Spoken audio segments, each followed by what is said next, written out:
আজ আমরা একটু ঘুরে আসব হিমালয়ের গভীর থেকে। মানে আমাদের আলোচনার কেন্দ্রে থাকছে বদ্রীনাথ ধাম, এক অত্যন্ত পবিত্র স্থান। শুরুতেই তো একটা দারুণ গল্প আছে, তাই না? হ্যাঁ, আছে তো।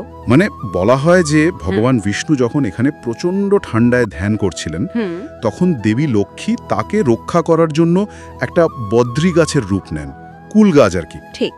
আর সেই থেকেই নাকি জায়গার নাম বদ্রীনাথ। বেশ ইন্টারেস্টিং, একটা গাছ থেকে তীর্থক্ষেত্রের নাম। একদম। আর এই যে পৌরাণিক গল্প, এর পাশাপাশি কিন্তু এর একটা শক্ত ঐতিহাসিক ভিত্তিও আছে। আচ্ছা, কিরকম? মনে করা হয়, মানে ঐতিহাসিকরা বলেন, অষ্টম শতকে আদিগুরু শঙ্করাচার্য এই মন্দিরটা তৈরি করিয়েছিলেন বা পুনঃপ্রতিষ্ঠা করেন। ও, সারা ভারতে যে 4টি প্রধান মঠ উনি স্থাপন করেন, বদ্রীনাথ তারই একটা অংশ। আর মন্দিরের ভেতরের প্রধান মূর্তিটা, সেটাও তো বেশ অন্যরকম, কালো পাথরের, তাই না? হ্যাঁ, কালো শালগ্রাম পাথরের মূর্তি, পদ্মাসনে বসে থাকা বদ্রীনারায়ণ। এই শালগ্রাম পাথরের কি কোনো বিশেষ তাৎপর্য আছে? মানে কেন এই পাথর? আছে তো। শালগ্রাম শিলা আসলে নেপালের গণ্ডকী নদীতে পাওয়া যায়। এটা এক ধরনের জীবাশ্ম পাথর। ও, ফসিল। হ্যাঁ, আর এটাকে ভগবান বিষ্ণুরই একটা নিরাকার, মানে অনাইকোনোগ্রাফিক প্রতীক হিসেবে পুজো করা হয়। তাই বদ্রীনাথের এই মূর্তিটা ভীষণ পবিত্র বলে ধরা হয়, সাক্ষাৎ বিষ্ণুর রূপ। বাহ, দারুণ তো। আচ্ছা, এবার একটু এর ভূগোলের কথায় আসি। প্রায় 10,000 ফুটেরও বেশি উঁচুতে, এটা তো মানে চারটেখানি কথা নয়। একেবারেই না। উচ্চতাটা প্রায় 10,289 ফুট, ভাবা যায়? সাংঘাতিক। আর এই উচ্চতার জন্যই এর গুরুত্ব আরও বেশি, কারণ এটা শুধু হিমালয়ের ছোট 4 ধাম, মানে যমুনোত্রী, গঙ্গোত্রী, কেদারনাথ, বদ্রীনাথ, এর অংশ নয়। আচ্ছা। এটা ভারতের যে বৃহত্তর 4 ধাম যাত্রা আছে, বদ্রীনাথ, দ্বারকা, পুরী, রামেশ্বরম, সেটারও একটা স্তম্ভ। ও, তার মানে এটা একটা বিশাল নেটওয়ার্কের অংশ, একটা বিচ্ছিন্ন মন্দির শুধু নয়। একদম, একটা বিশাল আধ্যাত্মিক মানচিত্রের অংশ, যা পুরো ভারতকে জুড়ে রেখেছে। এই উচ্চতা, এই সংযোগ দুটোই একে একটা অন্য মাত্রা দেয়। আর এই যে চরম আবহাওয়া, এত উঁচুতে, সেখানে দর্শনার্থীদের জন্য একটা বিশেষ ব্যাপার আছে শুনলাম।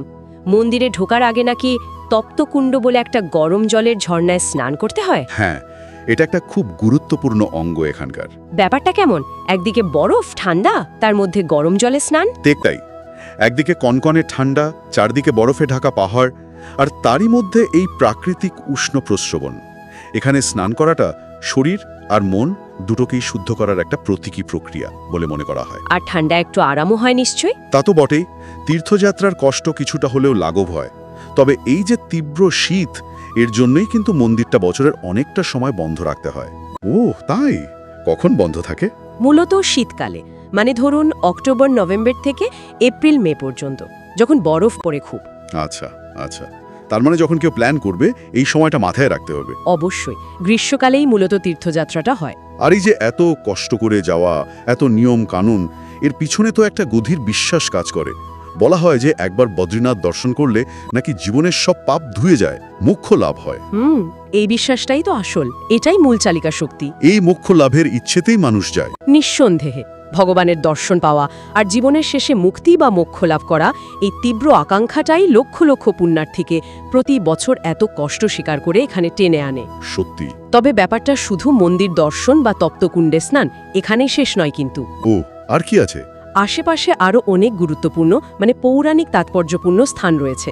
যেমন ধরুন নর আর নারায়ণ পর্বত। হ্যাঁ, শুনেছি নামগুলো। এদের নামানুসারেই তো বিষ্ণুর অবতারের উল্লেখ আছে। আবার একটু দূরেই আছে ভীমফুল। বলা হয় মহাভারতের ভীম নাকি একটা বিশাল পাথর ফেলে এই সেতু তৈরি করেছিলেন। দারুণ ব্যাপার। আর আছে মানা গ্রাম, ভারতের শেষ গ্রাম বলা হয় এটাকে। সেখানে ব্যাসদেবের গুহা আছে। বিশ্বাস করা হয় এই গুহায় বসেই নাকি ব্যাসদেব মহাভারত লিখেছিলেন। ওরে বাবা, মানে পুরো এলাকাটা ইতিহাস আর পুরাণের মোড়া। একদম। এই সব কিছু মিলিয়ে বদ্রীনাথের তীর্থযাত্রাটা একটা সম্পূর্ণ অভিজ্ঞতা হয়ে ওঠে। এটা শুধু একটা মন্দিরে যাওয়া নয়, এটা একটা পবিত্র অঞ্চলের মধ্যে দিয়ে একটা জার্নি। তাহলে মোটের ওপর দাঁড়ালো, বদ্রীনাথ ধাম শুধু একটা মন্দির নয়, এটা হচ্ছে গিয়ে ইতিহাস, পুরাণ, দারুণ প্রকৃতি আর মানুষের ওই অগাধ ভক্তি, সবকিছুর একটা আশ্চর্য মেলবন্ধন। ঠিক বলেছেন। জয় বদ্রী বিশাল।